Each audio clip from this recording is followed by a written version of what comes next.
Bonjour à tous chers mortels, c'est Dragma, on se retrouve avec un nouvel avis manga sur un drôle de père, un manga qui n'est plus tout jeune et qui a même le vieux logo d'Akata. Si je dis pas de bêtises, c'est plus du tout ça, hein, le logo.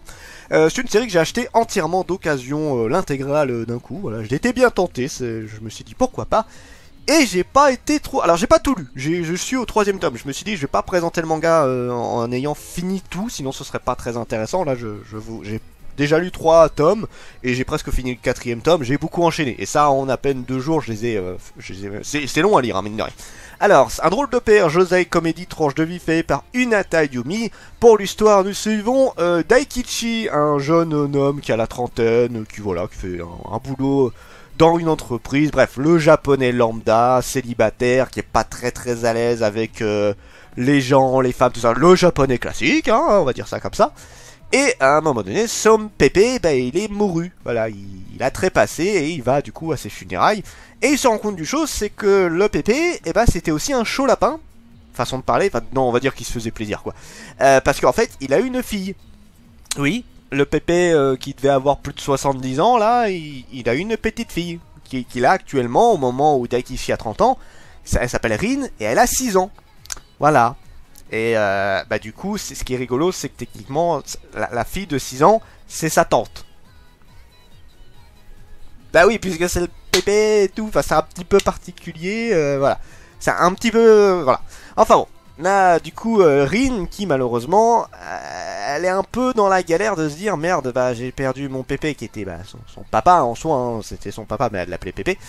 Sa maman n'est pas là, sa maman est au abonné absent, et personne ne veut la prendre. Parce qu'il n'y a pas que Daikichi, hein, bien sûr, il y a le reste de la famille, mais c'est tous en mode, ah non, moi j'ai déjà des enfants, ah non, moi j'ai pas envie, elle a l'air bizarre et tout. Oui, parce qu'en fait, elle est très réservée, elle reste dans son coin, bref, c'est pas l'enfant habituel, ultra joyeux, tout ça.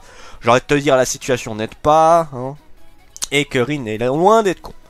Donc voilà, le problème c'est que personne n'en veut et Daikichi il en a un petit peu marre et il se dit écoutez, vous voulez pas la prendre, moi je vais la prendre, voilà, je vais m'occuper d'elle en attendant. Ce qui a un petit peu surpris les gens, mais bon écoute, pourquoi pas, de toute façon personne n'en voulait, donc voilà, Daikichi récupère Rin et ça va être un petit peu une grande aventure entre ces deux-là, puisque Daikichi il a pas l'habitude des gosses, et surtout il a du mal avec les enfants, et encore plus avec les femmes, et là c'est une petite fille, donc double combo d'emmerdement pour lui, en termes de relations humaines, on va dire ça comme ça. Mais Daikichi va quand même faire ce qu'il faut. Alors déjà, au début, il va devoir trouver des garderies, ce genre de trucs là, parce que bon, il travaille, et surtout, vous savez, les Japonais ont cette fameuse habitude de faire plein d'heures supplémentaires. Du coup, ça fait terminer tard, et c'est pas évident pour s'occuper d'une gosse, donc il va faire en sorte d'essayer d'arranger ça. Il va devoir s'occuper d'elle vis-à-vis des vêtements, vis-à-vis des vaccins, vis-à-vis de la santé, la faire manger, la faire dormir, enfin bref, tout ce qu'il faut faire vis-à-vis d'un gamin, hein. Un gamin, c'est du boulot, bon, je suis pas... j'ai pas l'habitude de ça, mais je me doute quand même que c'est un sacré taf, un gosse à gérer. Et voilà, il va devoir gérer tout ça, et il va s'en occuper, mine de rien, assez longtemps. Là, on en est au 3ème tome, et il est toujours avec elle. Elle a grandi, je crois que ça fait plus d'1 an là qu'il est avec elle. Et maintenant, c'est pas vraiment son papa, parce qu'elle considère que son papa, c'est son pépé. Oui, c'est un peu bizarre. Daikichi, c'est Daikichi pour elle. C'est la personne qui s'occupe d'elle.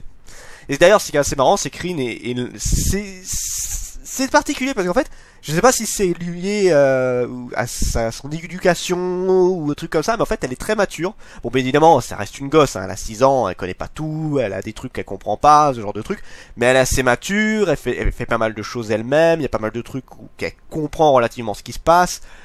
C'est pas une gosse conne, on va dire ça comme ça. Ce qui est pas plus mal pour Daikichi. Je pense qu'il serait tombé sur une gosse ultra chiante, vraiment qui faisait la folle tout le temps, je pense qu'il aurait eu beaucoup de mal. Là, il a eu un bon coup de bol aussi de tomber sur une gamine aussi sage et aussi respectueuse et aussi mature, tout ça. Bref, il a eu un sacré coup de bol sur la gamine. Elle aussi, elle a eu un sacré bol de tomber sur lui, hein, mine de rien, qui s'est occupé d'elle, parce que les autres, je sais pas ce que ça aurait donné, puisque malheureusement, là, elle était pas en grande joie, Daikichi lui a redonné de la joie de vivre, et du coup, voilà, bon, l'histoire, c'est principalement ça, c'est Daikichi, un monsieur qui a la trentaine, qui est célibataire, qui a pas du tout l'habitude des gosses, qui va devoir gérer une gamine. Mon avis sur le manga, je pense que vous en avez douté, rien que le fait que j'ai pas mal blablaté dessus, j'ai beaucoup aimé. Et encore, j'ai pas fini, hein, je le redis, j'ai lu que les 3 premiers tomes, je suis à la moitié du tome 4, j'essaye pas, j'essaye même pas, j'ai envie de lire la suite, j'enchaîne à chaque fois. C'est très long à lire, c'est très très long à lire, mais en fait t'as beaucoup d'informations, on en apprend plus sur la mer, on apprend plus sur le pépé, un peu ce qu'il faisait, ce genre de truc là. Takeshi, on voit comment il travaille, on voit comment il essaie de gérer la gamine. Rin, on la voit aussi faire ses trucs de tous les jours, les petits passages aussi en tant que gamine, voilà, le pipi au lit, les trucs du genre, les incertitudes, bref, t'as plein de trucs, les questionnements, tout ça. C'est un manga que je trouve très sympa dans le sens où t'as une évolution constante.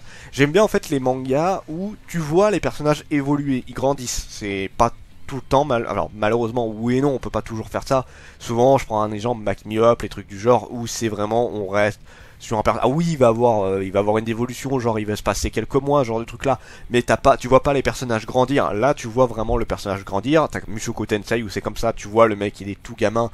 Et là, dans les tomes actuels, je crois qu'il a presque 18 ans. Bref, tu le vois grandir au fur et à mesure. Un drôle de père, c'est pareil. Là, on en est au tome 4, je crois que ça fait plus un an et demi qu'il est avec la gamine. Et au fur et à mesure, de toute façon, tu le vois un peu sur les couvertures, tu vois la gamine grandir au fur et à mesure. Et c'est quelque chose de très intéressant parce que bien évidemment, la gamine ne va pas être pareille à 6 ans, que à 9 ans, que à 13 ans, que à 16 ans, bref, elle va passer par les périodes de quand t'es gamin, quand tu grandis, quand ta mentalité change, tout ça, la période adolescente, la période où tu commences à avoir des relations amoureuses, bref, il y a pas mal de choses qui chamboulent beaucoup un enfant, et qui doit être particulier par Takeshi, même s'il en est passé par là lui aussi, tu ne le vois pas de la même manière quand t'es adulte, et c'est ça qui est assez rigolo aussi, c'est que t'as pas mal de parallèles entre le fait que lui, en étant gosse, il faisait les mêmes conneries, genre sortir à moitié à walper avec un short qui arrivait jusqu'en haut des cuisses, alors qu'il faisait 10 degrés dehors, voilà, faire des conneries à droite à gauche.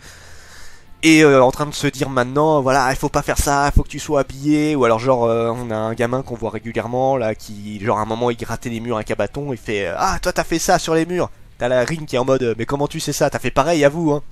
Oui.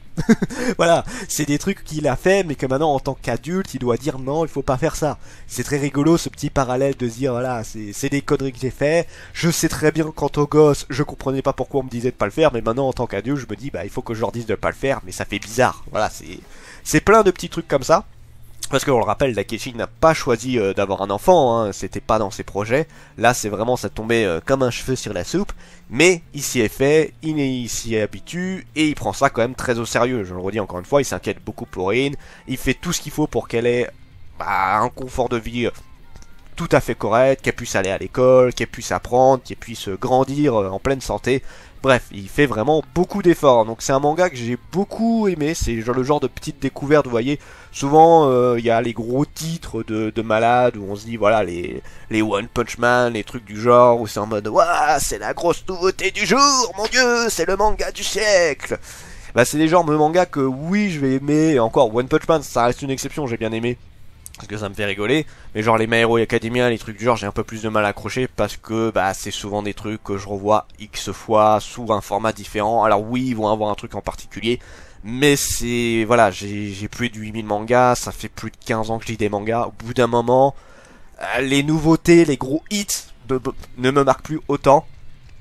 Et je trouve beaucoup plus mon compte avec des petits titres comme ça, pas forcément très connus, qui ont ce petit truc nouveau qui fait que tu accroches bien, et qui ont une aura particulière qui fait que vraiment tu vas énormément accrocher. Et là, en plus de l'histoire qui est quand même intéressante, c'est surtout les personnages, tu t'attaches très très vite à Takeshi et à Rin. Les deux ont un caractère bien trempé, on va dire ça comme ça, mais tu t'accroches très vite à eux.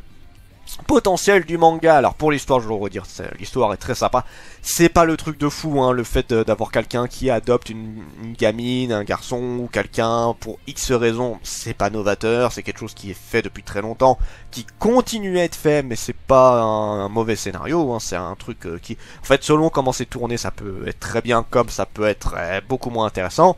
Là pour le coup le gros point fort du manga c'est que tu vois une évolution sur les personnages, vraiment ils grandissent tout le long. Et surtout, le gros point fort, c'est les personnages. Et je reviens justement, on a Daikishi qui est vraiment le mec célibataire, trentenaire, qui a été plus prévu de vivre tout seul et de continuer à voilà faire son travail, tout ça. Qu'il a dû changer du tout au tout pour s'adapter à Rin et pour pouvoir s'occuper d'elle. Et ça, c'est quand même quelque chose qui était très très très sympa. Rin, qui elle est une... Encore une fois, je pense que ça aurait été une gamine beaucoup plus chiante, ça aurait été moins intéressant. Là, le fait qu'elle soit quand même très mature, très sage, elle comprend beaucoup de choses. Bien évidemment, je le redis, elle a les petits tracas en tant qu'enfant, genre voilà, elle a fait pipi au lit, et elle veut pas le montrer, elle veut faire sa grande, elle veut faire sa fière, tout ça. Ou vouloir faire des choses toute seule parce que elle veut montrer qu'elle est capable et tout. Voilà, c'est des petits trucs d'enfant, mais elle reste vraiment très attachante. Pour les dessins, alors c'est pas des dessins de malade, disons que c'est des dessins plus portés sur revoir un petit peu comment les personnages évoluent, comment ils réagissent au jour le jour, et c'est très marrant. En fait, il y a beaucoup de dessins que j'aime énormément. Il n'y a pas des décors de malade, mais encore une fois, c'est du school life, enfin du school life, non, c'est du tranche de vie, excusez-moi. Donc du coup, c'est pas méga gênant d'avoir des dessins lambda. J'ai envie de te dire qu'il n'y a pas des gros décors, ce genre de truc là. Mais en tout cas, ça fait le travail sur les personnages. C'est ça qui compte, c'est qu'on a des mimiques qui sont très marrantes, on comprend très vite ce qui se passe avec les personnages. Donc le dessin, il fait totalement son taf, il n'y a aucun souci là-dessus. Jusqu'où le manga peut aller, bah là ça va jusqu'au 10ème top. J'ai pas trop regardé les... De temps en temps je ziote un peu genre les couvertures, voir jusqu'où elle a grandi. Je sais pas jusqu'où ça va aller. Est-ce ça va se terminer au moment où elle va devenir adulte et qu'elle va commencer à faire sa vie, c'est-à-dire qu'elle va trouver quelqu'un, qu'elle va commencer à vivre avec lui, ce genre de truc là, ou est-ce que ça va aller jusqu'à la vieillesse du personnage? Je pense pas. En fait, pour moi, l'idéal, ce que j'attends en tout cas en tant que lecteur, c'est arriver jusqu'au moment où Rin sera adulte et va commencer à faire sa propre vie et du coup va se séparer de Daikichi. C'est le moment qui pour moi serait le plus parfait pour une histoire comme ça. Est-ce que le manga va le faire? Je sais pas, je ne me suis pas spoilé à regarder jusque là. Je pense, ça m'a l'air bien parti d'être pour ce genre de truc là. Après avoir, le manga peut peut-être nous faire des surprises là-dessus. En tout cas, un drôle de père, je vous le conseille énormément. C'est une histoire qui est vraiment très sympa, très agréable à lire, ultra attachante. Donc ouais, franchement, c'est encore une fois, c'est le genre de petite découverte qui est vraiment sublime. C'était Langmar et je vous dis à la prochaine, chers mortels.